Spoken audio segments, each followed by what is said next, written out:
আসসালামু আলাইকুম। আশা করি সবাই অনেক অনেক ভালো আছেন। আমিও আলহামদুলিল্লাহ অনেক ভালো আছি। আল্লাহর অশেষ রহমতে আরও একটা নতুন সূর্যোদয়।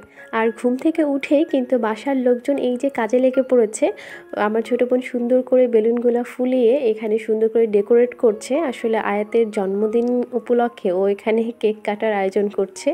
যদিও আয়াতের জন্মদিন আসলে চলে গেছে, আয়াতের জন্মদিন ছিল গতকাল, আর আজকে আমাদের কেকটা কাটা হবে। আয়াতের জন্মদিন নিয়ে আমার সেরকম কোনো প্ল্যান ছিল না, যেহেতু আমার এই সময় ট্রেনিং চলছে। আমার একদম সকাল 8টার সময় বাসা থেকে বের হয়ে যেতে হয়, আর বাসায় ফিরতে ফিরতে 6:30 বেজে যায়। মানে প্রচুর প্যারার মধ্যে আছি আমি।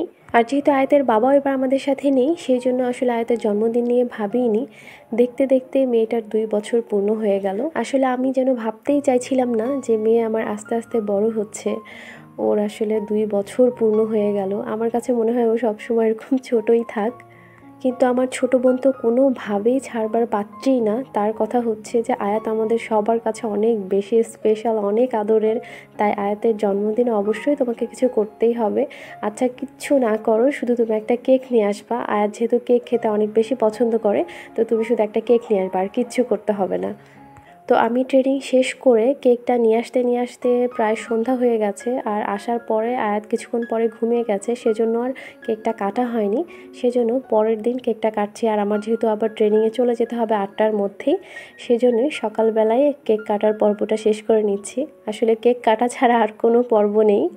আসলে এটা কোনো জন্মদিন পালন না, আমি বলবো যে এটা হচ্ছে কেক খাওয়ার একটা উপলক্ষ মাত্র। এই সময় তো দেখা যায় যে আসলে এভাবে কেক নিয়ে আসা হয় না। তো যেহেতু আয়াতের জন্মদিন, সেই উপলক্ষে একটা কেক নিয়ে আসা হয়েছে, আর বাসার সবাই মিলে এই কেকটা খাওয়া হচ্ছে। আর এইখানে যে ছোট ছোট বাচ্চাগুলা, এদের সাথে আসলে আয়াত বিকালবেলা খেলা করে। বিকালবেলা বা যেদিন সকালবেলা সময় পায় ওদের সাথে খেলে, সেই জন্য ওদেরকে সকালবেলায় আসতে বলেছি। আর ওরা এসেছে, ওদের সাথে কেক কেটে আয়াত অনেক বেশি খুশি।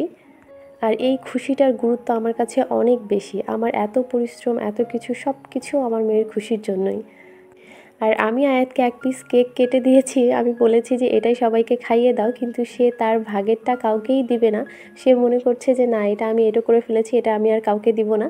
সে বলছে যে হ্যাঁ, আমি কেক ওখান থেকে কেটে অন্য পিসগুলা ওদেরকে দিলে তার কোনো সমস্যা নেই। সেটাতে তার সম্মতি আছে, কিন্তু তার হাতের যেটা সে খাচ্ছিল, সেটা সে কোনোভাবে অন্যকে দিবে না। সত্যি কথা বলতে, একটা কেক, সামান্য একটা কেক যে আমার মেয়েকে এতটা খুশি করবে, এটা আমি কল্পনাতেও ভাবতে পারিনি। আসলে সবার সাথে কেক কেটে ও যে এত বেশি আনন্দিত হয়েছে, যেটা আমি বলে বোঝাতে পারবো না। আর আমার ভেতরে যে মানে কি প্রশান্তি কাজ করছিল যে আমার মেয়ে এই সামান্য কিছুর জন্য এতটা খুশি, আর আমি সেইটা থেকে তাকে বঞ্চিত করতে চাচ্ছিলাম।